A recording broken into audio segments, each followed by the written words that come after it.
Hello class and welcome to the Advanced Animation Academy. In this lesson, what we're going to be teaching you about is how to set up Maya to be optimal for animation. Because out of the box, Maya is set up to do more things than just animation. It has the potential to work with motion graphics, architecture, 3D modeling, and many other things. So as an animator, it best serves you to optimize your workspace so that you can work as efficiently and effectively as possible. And that's what I'm going to be guiding you through today in this class. So the very first thing that we're going to do is we're going to clean up our UI so that it's best optimized for animation. How do we do that? So the very first thing I'm going to do is I'm going to turn on my controls. You saw I just turned on my controls via a hotkey, but I'm going to get into hotkeys and stuff a little bit later. So if you've been using Maya for any length of time, you'll know that there are 3 different ways that you can control any particular object within the scene. And that is by either translating it, which you can see here, which is basically by moving it forward, backwards, left and right, up and down. You can either rotate it, like so, or you can scale it. Now, I'm not going to be able to scale this particular rig, but actually I can scale this joint here. Yeah, or you can scale it. You can scale it in any of the 3 axes, X, Y, or Z. So with that in mind, you can see that what we're having to do is we have to go here to cycle through our different manipulator tools. But if you've been using Maya for any length of time, you'll know that there's a quick way to do that. There's some built-in hotkeys that Maya has to make your life easier. For example, if you want to use the rotation tool, you can just simply press the E key on your keyboard. Or if you want to move the manipulator or translation tool, just press the W key on your keyboard and to get that up. And if you want to go to scale, you just press the R key on your keyboard. So that means that majority, like this top section anyway, is no longer needed. The next things that you can do here is basically switch between your viewports, which is what these buttons are here for. If you've been using Maya for any length of time, again, you'll know that you can do so just by simply pressing the space key, and it's going to bring up the 4 different viewports: top, front, side, and then perspective. And you can then go into these by clicking on panels and changing them, either the orthographic or the creating a new perspective view in any of the viewports that you see fit. So you're never short on viewports just by simply using the space key. And this is a hotkey that's built inside of Maya. So there's no need for you to have those on the side of the screen either. The only thing that's there is the outliner. But you know that if you select this lock icon up here, what it does, it unlocks the UI and allows you to drag things around. So you can simply drag your outliner and drop it over to this side. I personally like it this side because I'm able to have my attribute editor, my basically modeling toolkit, which I don't really use because I'm an animator, and my channel box all on the same side, which then means I can get rid of this. So now let's talk about how we're going to start cleaning up our UI now that we've covered some basic stuff.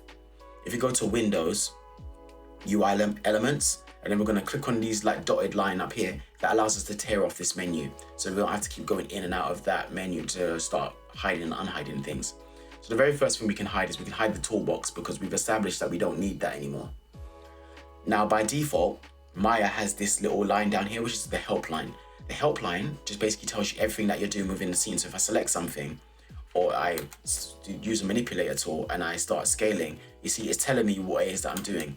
Now that might be, useful to somebody, but I can be honest with you, my entire time of using Maya, even when I was learning how to use it, I never paid attention to this. So personally, I don't need it. So the helpline for me personally can go.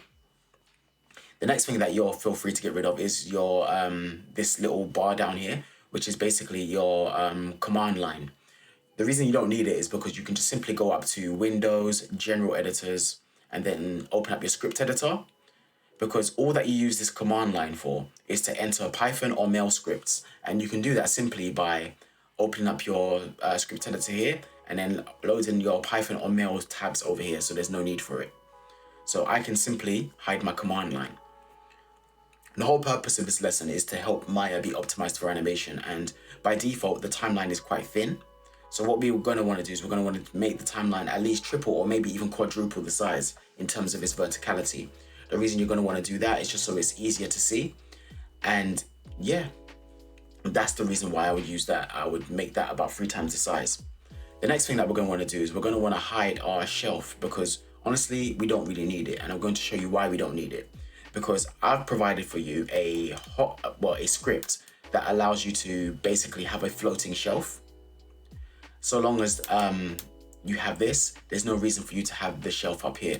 So if I go to my own custom animation tools, you can see that I've clicked on them there. And if I refresh this and load it again, you can see that this mirrors the shelf that I have up here. So there's no need for me to have it. And the beauty of this is that it will load the shelf wherever I have the cursor selected. And it will stay there as long as I'm holding the hotkey down. So as soon as I let go, it releases and gets out of my space. And it's really, really useful. So that tells me that I don't need the shelf either, because I have access to my tools at the drop of a hat. Now Maya is starting to look a lot cleaner and a lot more like what an animator would need. So now let's go over a few things that we need to do to just help make our lives a little bit easier. Just some quality of life changes. So if I was just to select the hips really quickly and then select our rotate tool, we're going to use this as an example. One thing that you're going to want to be able to do is adjust the width and height of your manipulator tools essentially. And the way that you do that is by using your minus key to reduce it and your plus key to make it bigger. Another thing that you notice is that our lines here, they're quite thin, and that can be quite cumbersome to select, because sometimes you're going to want to rotate in one particular axis without accidentally selecting another axis and having all the numbers here go crazy. So how do you do that? Let me show you. If you open up your Maya preferences, which is going to be down here, and that's the reason why I left this part of the UI alone, because it's very important that we keep that intact. So what we're going to want to do is, if you see under display, you've got our manipulators. Manipulators, if we adjust our line size, it's going to make these lines thicker. I personally like to work with either 3.5, actually I selected 10 by accident, sorry, 3.5. Why did it do that? Strange. I guess if you type it in, it doesn't want to behave, but if I go to like either 3 or 4, then you're pretty much golden. So I think a line size of 4 is, I think that's adequate for this particular example. The next thing that we're going to want to do as well is that you can see that our controls here, they're quite thin as well. So we're going to want to adjust them as well. So if we go to, I believe it is in display. So if we go to display and we adjust our line width and we adjust this to 3.5 or maybe even 4, depends on what you want. Actually, let's go with 3. You see our lines have become thicker and therefore easier to select. That's something that you're going to want to have as well, because you don't want to be fiddling and trying to select something and then select something else by accident just simply because your lines are too thin. So those are two things that you can do to make your life animating a lot easier. The next thing that you notice as well is that our key ticks, they're very, very small, or very thin rather, and you can adjust those and make those bigger, just like how you've done with the manipulator tools and your controls. You have the same option to adjust those as well. So the way that you do that is you scroll down to settings and go to our time slider. What you want to do is you want to adjust your key tick size. By default, it's set to 1, but I personally like to have them at a ×3. So if we just go through them one by one, you can see that at 1, they're really thin. At 2, they get a little bit thicker, probably a little bit harder to see because they're the exact same width as the ticks on the timeline. But ×3, they get thicker, ×4, even thicker, and ×5, even thicker. I personally like to work with either a ×3 or a ×4, but what you decide to work with is completely up to you. What I would advise that you do as well is that once you've done that, I advise you to save your preferences. So saving that will mean that you won't have to edit these again. So now what we're going to do is we're going to go into some of our hotkeys, because some of our hotkeys will make life inevitably a lot easier. So before I start talking about hotkeys, there's a few things there's something I need to bring up, in fact, and that is the razor Tartarus. The razor Tartarus is a external peripheral. Whoops, I don't want to bring that up. 1 second, bear with me. So the razor Tartarus, which you can see here, is an external peripheral which allows you to assign any key or key combination to any one of these, basically any of these keys here, and also this analog stick. Where this is really useful because it allows you to have scripts and hotkeys available to you at a click of a button. I've adjusted this in a way that I don't ever have to take my hand off of this, which allows me to animate very, very efficiently. So for example, I've got Shift 2. Shift 2, I use that to delete keys. As you know, inside of Maya, if you press S, S allows you to create keys, while I've set a hotkey at Shift 2, which allows me to delete keys. So if I was to load up the razor Tartarus again, you can see that I've got 8 to set a key and 7 to delete a key. Otherwise, if I wanted to delete the key manually, what I'd have to do is I always have to right click, go all the way up to delete key, and then I could delete the key.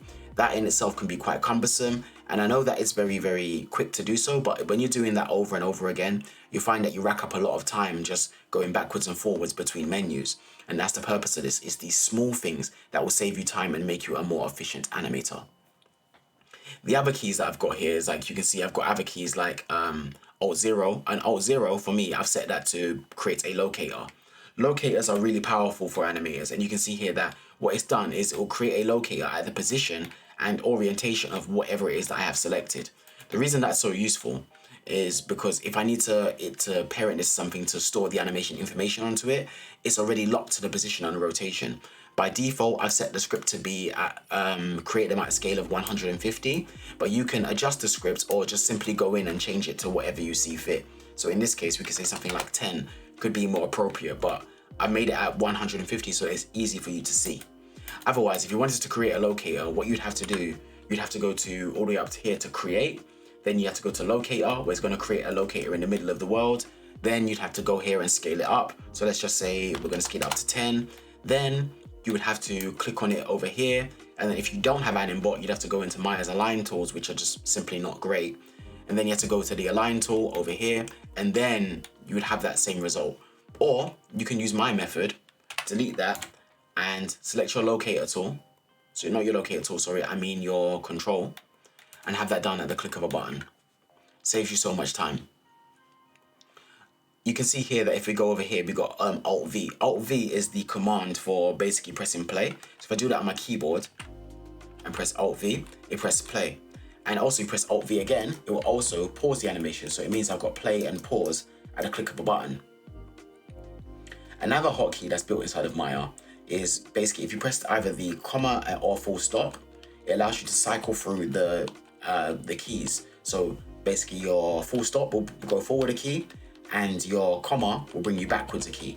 So what I've done with the Razor Tartar is I've set that to the scroll wheel, because you can use the top end and the bottom end of the scroll wheel to be different things. I've got them set to the full stop and comma. What that then means is that I can scroll through my timeline very easily. You can see my mouse is over here, by the way, and you can see that I'm able to scroll through my timeline very easily just by using the scroll wheel.